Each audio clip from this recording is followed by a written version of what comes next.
Hola gente, bienvenidos a un nuevo video de Cripto Novedad. Hoy les voy a hacer una reseña del libro This Book Will Save You Time de, puede ser que lo esté pronunciando mal, Misir Mahmudov. No sé de dónde será esa persona, pero hoy voy a hablar sobre este libro. Es un libro muy cortito, con pocos capítulos, letra grande, muchos espacios. Me llevó 3 días en total leerlo. Y tampoco es que le dediqué mucho tiempo a leerlo, entonces es una lectura muy rápida. Voy a hablar sobre algunas cosas que fui escribiendo de cada capítulo que me parecieron interesantes, algunos conceptos, cosas que me parecieron interesantes destacar. En el capítulo 1 habla sobre cómo el tiempo es el recurso más valioso que todos tenemos y también habla sobre el trabajo. Habla un poco sobre el trabajo y después va a expandir en los siguientes capítulos. En el capítulo 2 habla sobre que el tiempo es algo que uno no puede ni crear ni comprar y que la gente que te hace perder el tiempo te está robando el recurso más importante que tenés. Después habla, por ejemplo, de las reuniones laborales que uno suele tener. Antes eran reuniones físicas por lo general, ahora este último año que pasó pasaron a ser reuniones virtuales por lo general, y cómo puede ser que haya una reunión en la que se juntan a 10 personas durante una hora para hablar cosas laborales y esa reunión podría haber sido tranquilamente un email. Y esas 10 horas que se perdieron, o sea, una hora de cada persona, ya está, se perdieron y no hay manera de recuperarlas. Hace una cuenta que a mí la verdad me descolocó un poco y me hizo sentir un poco mal. Dice que en promedio tenemos unas 600.000 horas cada uno, si más o menos vivimos hasta los 70 años. De esas 600.000 horas hay que descontar más o menos unas 200.000 que uno pasa durmiendo. Nos quedan 400.000 horas. Cuando empezás a mirar las cosas que haces, las reuniones que uno puede estar perdiendo el tiempo, de esta manera, como es una hora menos que tengo de mis 400.000, te empezás a dar cuenta como que tenemos poco tiempo y como que el tiempo es realmente valioso. Y dice como que cuando alguien te hace perder, por ejemplo, una hora, o cuando alguien te hace perder tiempo, te está micromatando, porque te está sacando algo que no vas a poder recuperar. Después de leer los primeros 2 capítulos, me agarró bastante bajón por esto del tiempo y me dieron ganas de renunciar a mi trabajo, cosa que por ahora no puedo hacer porque necesito trabajar para poder pagar todas las cosas que necesito para vivir. Pero te hace pensar cómo a veces el trabajo que uno tiene en relación de dependencia como empleado, muchas veces se pierde mucho tiempo. Yo noto muchas veces que pasa esto, que estoy en reuniones, en videollamadas, que la verdad no tiene sentido que esté, o que uno puede hablar, qué sé yo, 5 minutos y ya está, no hace falta uno perder todo el tiempo en una reunión. Y esto no es algo mío de mi trabajo, le pasa a mucha gente. Entonces, estos primeros 2 capítulos me ayudaron a darme cuenta lo valioso que es el tiempo y lo limitado que está. En el capítulo 3 habla sobre que estamos en una economía de la atención. Todos quieren parte de tu tiempo, ya sea Facebook, YouTube, Instagram. Estas plataformas que siempre uno dice que cuando uno no está pagando, uno es el producto. Uno en realidad también está pagando, porque estás pagando con tu tiempo y con tu atención, que es limitada.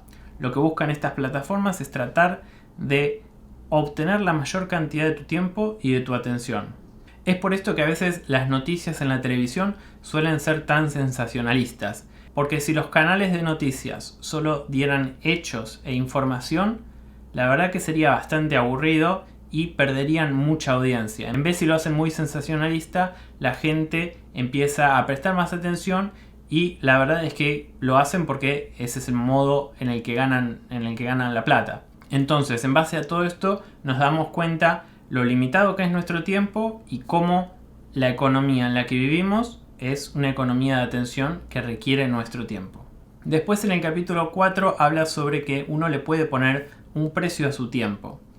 Y que si el precio al tiempo que le ponemos es alto, es más probable que empecemos a valorarlo más y que lo empecemos a usar mejor. Si uno mismo no valora su tiempo, nadie más lo va a valorar. Entonces, ponerle un precio a tu tiempo, ya sea, por poner un imaginativo, $500 por hora. Cuando vos perdés una hora o alguien te hace perder una hora y vos pensás, acabo de perder $500 o el valor que sea, te va a hacer reflexionar sobre cómo empezar a aprovechar más el tiempo y cómo administrarlo de una mejor manera. En el capítulo 5 habla sobre los negocios que se encargan de ayudarte a ahorrar tiempo. Pone el ejemplo de Uber y McDonald's. En el caso de McDonald's es comida rápida, no es la mejor calidad ni la comida más rica que vas a probar en tu vida, pero te ahorra tiempo. Si estás apurado, la comida de McDonald's te ahorra tiempo. O Uber, por ejemplo, que uno se ahorra el tiempo de estar buscando un taxi. Vos con la aplicación del celular pedís el Uber y ya cuando salís de tu casa ya está el Uber ahí esperándote.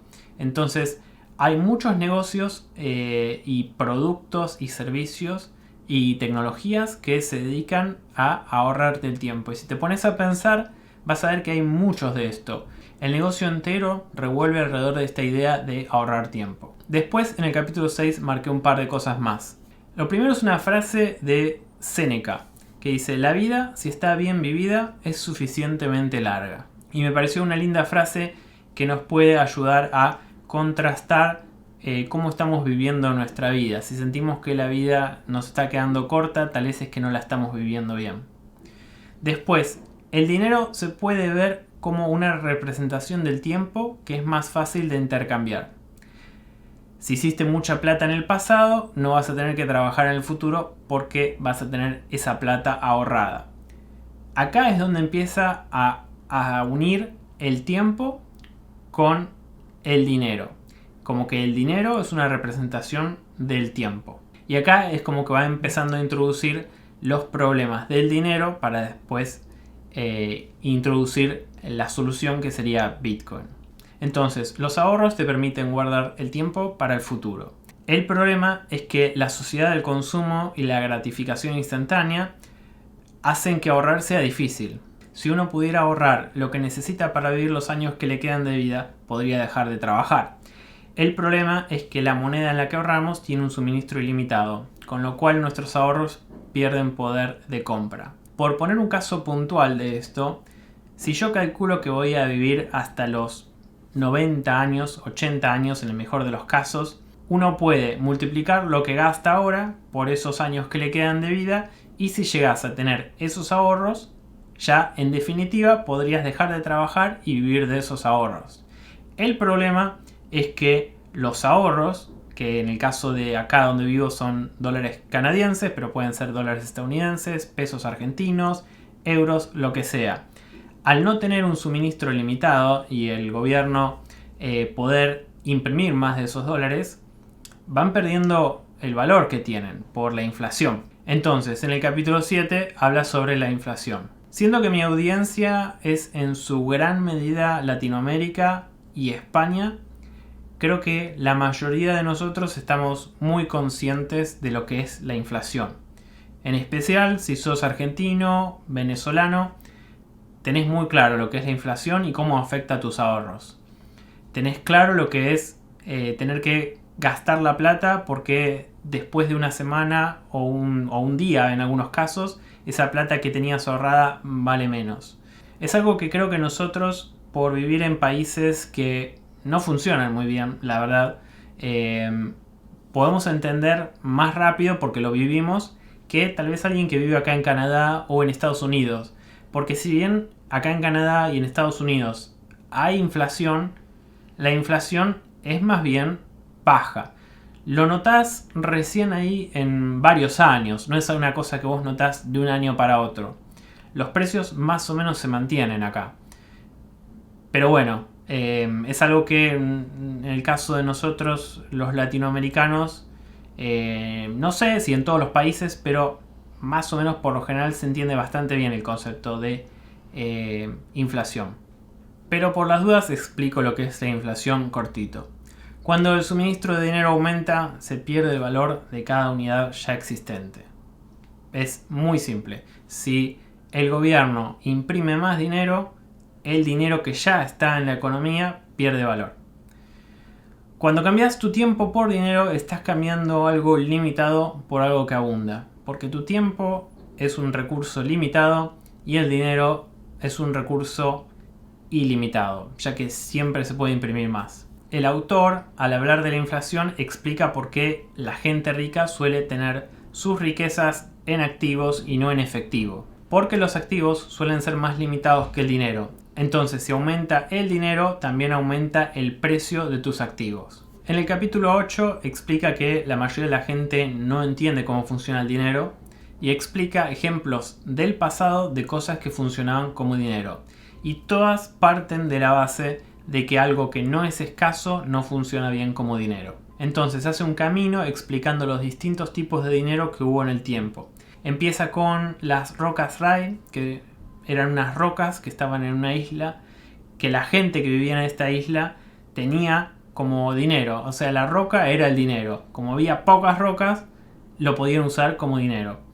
El problema fue que un explorador que encontró la isla y se dio cuenta que en la isla las rocas eran dinero, empezó a traer rocas de otras islas. E inmediatamente el sistema de rocas como dinero dejó de funcionar porque, de nuevo, había un suministro ilimitado de rocas que las traían de afuera. Después habla sobre el oro, que el oro, al ser bastante limitado, funciona muy bien como dinero. El problema con el oro son dos, que para cantidades más chicas es difícil de estar subdividiéndolo y para transportar es medio complicado. Entonces acá saca el tema de la moneda respaldada por oro, que eran los billetes de antes que eran certificados que vos podías cambiar en el banco por oro si querías. Y después, por último, la moneda fiat, que no está respaldada por nada, que es la que tenemos ahora. Entonces nos dice que es ideal que el dinero tenga características como las del tiempo. Entre una de ellas, la escasez. Por eso el oro es bueno. Después habla sobre cuando Nixon en 1971 suspende la convertibilidad, que eso provocó que todos los países puedan empezar a imprimir sin respaldo. Y en consecuencia las monedas perdieron valor, que sería el poder adquisitivo. Después nos dice, como resultado de la inflación, los precios suben y las empresas, para ocultar un poco este hecho de que los precios subieron, además de que suben los precios, hacen los productos más pequeños y de peor calidad. Y muestra un gráfico en la página 56, que si lo encuentro lo voy a poner de mejor calidad en la edición, que es este. Y nos muestra cómo en solo 4 años, entre el 2014 y el 2018, distintas barras de chocolate van cambiando el peso y a su vez aumentan de precio. O sea, no solo aumentan de precio, sino que pesan menos. Entonces, puede ser que vos digas, el precio no aumentó tanto, pero en realidad lo que vos estás comprando no es lo mismo que era lo que comprabas antes. Antes tal vez pesaba una barra de chocolate 150 gramos a $1 y ahora estás comprando por 1,20 una barra de chocolate que pesa 100 gramos. Entonces no solo aumentó 20 centavos de dólar, sino que también te sacaron 50 gramos de chocolate, que es una manera de como ocultar la inflación. Después nos dice que la vida promedio de la moneda fiat, que es la que tenemos ahora, que no está respaldada por nada, es de 27 años. La más antigua serían las libras esterlinas y desde el comienzo, ahora, la libra esterlina perdió un 99.5% del valor original. Entonces, a partir de esto, de la inflación, surge el cómo guardamos los ahorros. Y especifica algunas opciones. Propiedades. Por ejemplo, comprar una casa es una buena opción para guardar ahorros. El problema de las casas o departamentos es que son muy costosos y no es tan fácil comprar una casa por partes, por ejemplo. Después habla sobre las acciones, que también pueden ser bonos, y el problema de estos es que requieren tiempo para aprender, o sea, para saber en qué es que estoy invirtiendo. Y no solo tiempo para aprender, sino para poder investigar qué activo comprar, qué acción comprar. Después la otra posibilidad sería contratar a alguien para que te ayude con eso, que te asesore. El problema es que eso sale caro también. Después, para las inversiones más lucrativas, que suelen ser las acciones de empresas privadas, en el caso de Estados Unidos, para poder invertir en eso necesitas ser un inversor acreditado. Y para ser un inversor acreditado tenés que tener experiencia y mucha plata. Por último, otra opción que da como para guardar los ahorros es el oro. El problema del oro es que es poco práctico y difícil de transportar. Además, los gobiernos cada vez lo hacen más difícil. Por ejemplo, Alemania prohibió comprar más de 2.000 euros de manera anónima. Entonces, si los gobiernos lo hacen más complicado, es difícil de transportar, es difícil cuando compras oro de saber que es oro original. Depende de dónde lo compras, puede ser que te estén estafando. Entonces, el oro queda medio descartado como una opción. Y entonces, en el capítulo 9 nos introduce Bitcoin. Un sistema descentralizado, sin fronteras, sin permisos y con un suministro limitado de 21 millones de monedas. Bitcoin permite no tener que confiar en que el suministro del dinero se expanda, ya que el suministro está delimitado desde el comienzo de Bitcoin y a no ser que la gran mayoría se pusiera de acuerdo, no se puede cambiar. Entonces, lo que nos permite Bitcoin es cambiar un recurso limitado, que es el tiempo, por otro recurso que también es limitado. En el capítulo 9 da algunas lecturas recomendadas como por si querés seguir aprendiendo más sobre Bitcoin, ¿qué te conviene leer? Pone algunos libros. Después viene el capítulo 10. El capítulo 10 es un resumen de los primeros 9 capítulos.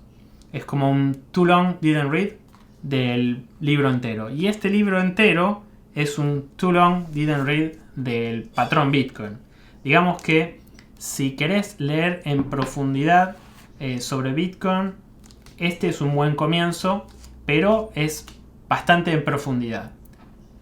Si no querés leer algo así, que tampoco es tan largo, si no querés leer algo así en profundidad, puedes leer este libro, que es mucho más corto, mucho más rápido de leer. Podría ser un buen regalo para alguien que le interesa aprender más sobre Bitcoin, pero que no le gusta leer o que no está tan interesado en aprender del todo o no está seguro. Si no estás muy seguro, este libro es corto, no perdés mucho tiempo en leerlo y te puedes dar cuenta de si querés aprender más sobre Bitcoin o no.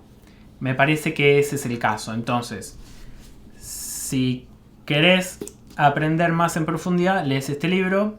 Si no querés aprender tanto en profundidad y no querés perder mucho tiempo, lees este libro.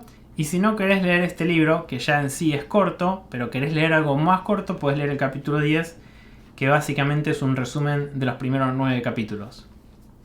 Por último, en el capítulo 11 hace una reflexión sobre el tiempo, sobre cómo lo usamos y administramos. En definitiva, me pareció un muy buen libro para despertar curiosidad. La verdad es que lo recomiendo. El único inconveniente que veo es que no explica absolutamente nada en profundidad cómo funciona Bitcoin. Pero ni se acerca a explicar prácticamente nada de cómo funciona Bitcoin. Agarra solamente los conceptos de descentralización, que el suministro está limitado, que no hay que tener confianza entre los usuarios para poder usarlo. O sea, las principales características de Bitcoin las nombra, pero más allá de eso no explica nada más. Con lo cual, de nuevo, me parece un buen recurso como para despertar curiosidad, pero no como para aprender cómo funciona Bitcoin ni qué es Bitcoin. Pero para eso hay otros libros. Por ahora, este libro está solo en inglés. Que yo sepa, no existe en español. Tal vez alguien en un futuro lo traduzca y saquen una edición en español, pero por ahora solo en inglés. Les dejo el link de afiliado en la descripción si esta reseña te sirvió y te decidís a comprar este libro. Si lo podés hacer a través de mi link de afiliado que dejo en la descripción de este video, te lo agradezco mucho porque yo recibo una comisión y me ayuda a seguir haciendo más videos y comprando más libros para hacer más reseñas. Con eso los dejo por hoy. Si te gustó el video, ponle me gusta, suscríbete al canal y nos vemos en el próximo.